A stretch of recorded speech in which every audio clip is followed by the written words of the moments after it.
So, your child wants to be a doctor. Together with what's sure to be immense pride, you probably have a number of questions. Dr. Jubal, MedSchoolInsiders.com. So how hard is it to get into medical school? What are the first steps? How much does it cost? And most importantly, how can you set your child up for success? First, let's cover what's involved in applying to medical school. Getting into medical school is incredibly difficult. It's not a simple matter of getting good grades, although that's a key aspect.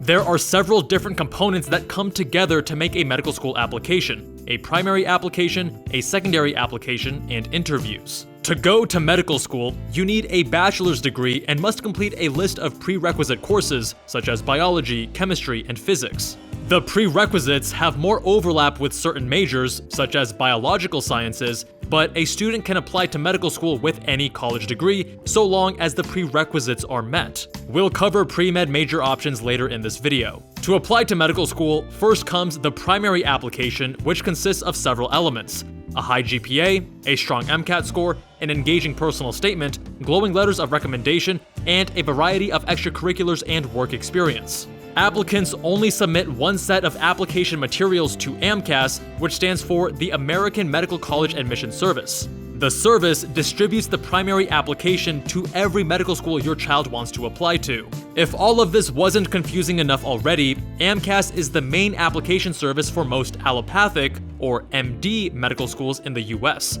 However, medical schools in Texas use their own application service, the Texas Medical and Dental School Application Service, or TMD-SAS. And if your child is thinking of applying to osteopathic schools to earn a DO, they also have their own service called the American Association of Colleges of Osteopathic Medicine Application Service, or AACOMAS. We have additional videos on this channel and guides on the Med School Insiders website that cover these topics in more detail. Find links in the video description. Next comes the secondary application. Assuming your child meets a school's basic minimum criteria, they are likely to receive a secondary application request 2 to 4 weeks after submitting their primary application. Medical schools charge a fee of $30 to $200 for each secondary application submission, so it's in their best interest to request them from as many students as possible. Secondaries are widely distributed and aren't necessarily a sign of being selected as a high-interest candidate. Generally, secondaries are made up of 2 to 8 essay questions that are unique to each school. Unlike the primary application, secondaries are submitted directly to the schools the applicant receives them from. If your child impresses an admissions committee with their application, they will then receive an interview invitation. Interviews are the final step in the admissions process. Invites could start to arrive as early as August and will continue into the spring of the following year. Since COVID forced medical schools to create a virtual process for conducting interviews, many schools kept the virtual option or only conduct virtual interviews. This varies by school and year to year. If an interview takes place in person and on campus, the travel costs can quickly add up. We cover the cost of applying to medical school later in this video. While virtual interviews are certainly cheaper and save time, the downside is that your child won't get to explore the school campus, meet as many people, or get a feel of whether or not the city is a good fit. This step will be critical as they approach admissions decisions. But by far, the most important thing to understand about applying to medical school is the need to apply early, as soon as applications open.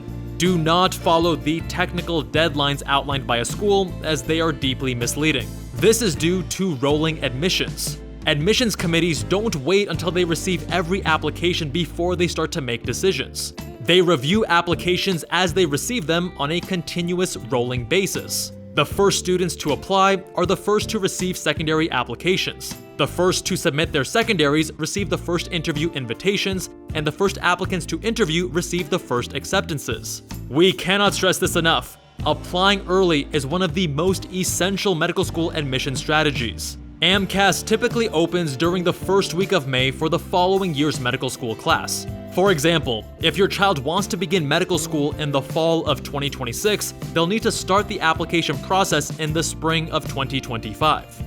But while the applications open in May, most students will start working on their personal statement and other components of their application many months in advance, often as soon as January or February. Applicants have about a month to prepare the application before submissions open at the end of May or early June. Secondary applications will arrive throughout the summer. Assuming your child stays on top of submitting them, interview invites could come as early as August and continue throughout the fall and into the following year. Medical schools start sending acceptance letters mid-October. Applicants can hold multiple acceptances until the end of April, when they are required to choose one acceptance offer. If your child does not receive an acceptance, they may be put on a wait list. Since applicants are turning down offers leading up to the April deadline, it's possible to get off a waitlist and receive an acceptance throughout the summer before medical school begins. The medical school application process is as complicated as it is tedious, and this video only scratches the surface. To learn more, including a detailed breakdown of application costs and how your child can succeed at each component of the medical school application, check out our course that's designed for parents. Sign up using the link in the description. Now that you understand what the application process entails, let's cover just how long it takes to become a licensed doctor. Medical school lasts 4 years. Generally speaking, the first 2 years are preclinical and focus more on classroom work and lecture. The second 2 years are clinical, involving clinical rotations, also known as clerkships, where students rotate through different medical specialties and learn practical skills under the supervision of residents and attending physicians in the hospital. After medical school, there are 3 to 7 years of residency, depending on your child's chosen specialty: plastic surgery, pediatrics, or family medicine, for example. This brings the total to 7 to 11 years to become a doctor after college. Additionally, your child may choose to further specialize with a fellowship. This can take anywhere from 1 to 3 years, bringing the total to 8 to 14 years. The college degree that your child needs in order to apply to medical school adds on another 4 years of schooling before med school, for a total of up to 12 to 18 years after high school. This also doesn't factor in any breaks or gap years your son or daughter may want to take. There are BSMD programs that combine college and medical school together to reduce the time it takes to become a doctor by 1 to 2 years. Learn more about the pros and cons of the BSMD option from our video linked in the description. Now the question on every parent's mind: how much does medical school cost? As you likely already know, medical school costs a tremendous amount of money. While some schools are certainly more expensive than others, the average yearly cost of medical school tuition is nearly $60,000. Tuition at public schools is cheaper for in-state applicants. For example, UCLA charges about $36,000 a year for in-state students and almost $49,000 a year for out-of-state students. Florida Atlantic University College of Medicine charges almost $32,000 a year for in-state students and almost $68,000 a year for out-of-state students. And all of these numbers are yearly tuition alone. There's also the cost of applying to medical school, which includes exam costs, application fees, interview travel expenses, and more, as well as living expenses wherever your child attends medical school, which varies significantly from city to city. Parents, brace yourselves. Most medical students graduate with over $250,000 in debt. While they will be paid during residency, residents make an average of $67,000 a year. This may sound like quite a bit, but it's tough to make a dent in that debt with a resident salary. But before you can pay for medical school, your child first needs to get in, which is no small feat. So what can your child focus on to ensure an acceptance? First, they must take a step back and determine if medicine is actually the right fit for them. High school and early college students still have so much to learn about the medical profession and day-to-day experience of being a doctor. You and your child can begin your research from the comfort of your own home by watching our Day in the Life series, which follows attending doctors on the job, and our So You Want to Be series, which breaks down what it's actually like to pursue various different medical career paths, such as surgery, psychiatry, or dermatology. These series are linked in the video description. Additionally, it's important to get involved in a clinical setting by volunteering at a hospital and shadowing physicians. This provides students with a first-hand view of what it's like to work in a clinical setting, as well as what to expect in a physician's day-to-day life. The last thing you want to do is invest tens of thousands of dollars into something your son or daughter isn't actually passionate about, so start this research as early as possible.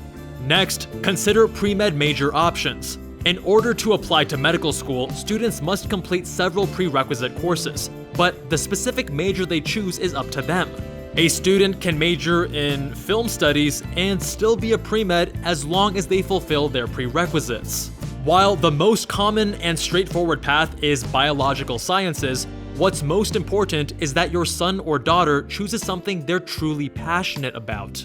That said, biology is a major component of medicine, so if your child doesn't like the subject, they should strongly consider why they want to be a doctor.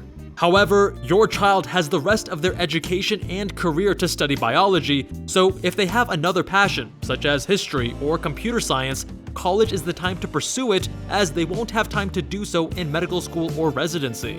Plus, admissions committees see thousands of biological science majors, so your child's application will stand out if they have a unique major they're truly passionate about. We cover how to choose the ideal pre-med major in this video up here. Next, it's imperative for students to start building relationships and honing their interpersonal skills as soon as possible. So many opportunities come down to who you know. Having the right connections and a wide variety of strong relationships will be a massive help to your child as they pursue medical education and a future career. Your child will need 4 to 5 strong letters of recommendation to earn acceptance to medical school. And to earn those letters, they need to build relationships, which takes a great deal of time. Fortunately, standing out as a student isn't complicated, it just takes hard work. They need to show up every day, put in the effort, be proactive, show enthusiasm, and provide value. That could mean taking on more responsibility at work, starting a club to bring people together, or actively participating in class. Lastly, your son or daughter can skyrocket their scholastic success by honing active study strategies. The amount of content your child will need to commit to memory in medical school is nothing short of astounding. Think of trying to drink water from a fire hydrant. While still a ways off, focusing on active learning strategies now will make them a more competitive medical school applicant and also make the transition to medical school easier. Passively reading and memorizing information won't work in medical school. There's simply too much information to take in and not nearly enough time. Active study techniques provide the biggest bang for your buck, so to speak. This means studying as efficiently and effectively as possible by using active recall, summarizing information, recreating tables and diagrams, and trying to teach what you've learned to others. In short, better grades in less time, and more time for other extracurriculars or hobbies. We've covered effective study strategies at length on our Study Strategies YouTube playlist, as well as on the Med School Insider's website, linked below. Applying to medical school is an incredibly complex process. It's also very competitive, with only a little over 1/3 of medical school applicants receiving an acceptance. There are so many moving parts that med school applicants need to be working on at any given time, and it's not only about whether or not you receive an acceptance. Ideally, you want your child to receive multiple acceptances, including one from their top choice school. Having multiple acceptances gives you peace of mind as well as leverage for scholarships to reduce your child's student loan burden and even save hundreds of thousands of dollars. What's most important is your child starts as early as possible, including having a clear roadmap of every step involved. At Med School Insiders, our team of physicians can help your child create a tailored plan designed to get them accepted at their top choice schools. Whether your child is applying this application season or in a future year, our strategic advising services can help them pinpoint exactly what to work on and when. Unlike other companies that are not run by medical doctors, but rather PhDs or others who never went to medical school, the Med School Insiders team is made up of top-performing physicians who aced their own exams and gained multiple acceptances at the best medical schools across the country. We've been there before, and we know exactly what it takes to not only get accepted, but to be fought over by admissions committees as a standout applicant. This is a key secret to leveraging massive 6-figure scholarships. When choosing a company to guide your child's doctor journey, look for one led by MDs who actually went to medical school, not those calling themselves doctors because they have a PhD. And beyond that, just being a doctor isn't enough. The people guiding your child need to have demonstrated excellent results themselves and have consistently replicated that success in other students. Our satisfaction ratings and student success speak for themselves. But please do your research, learn more about our process, read our reviews, and make use of our massive database of resources at medschoolinsiders.com. Don't forget to take advantage of our course designed for parents, which is linked right up here.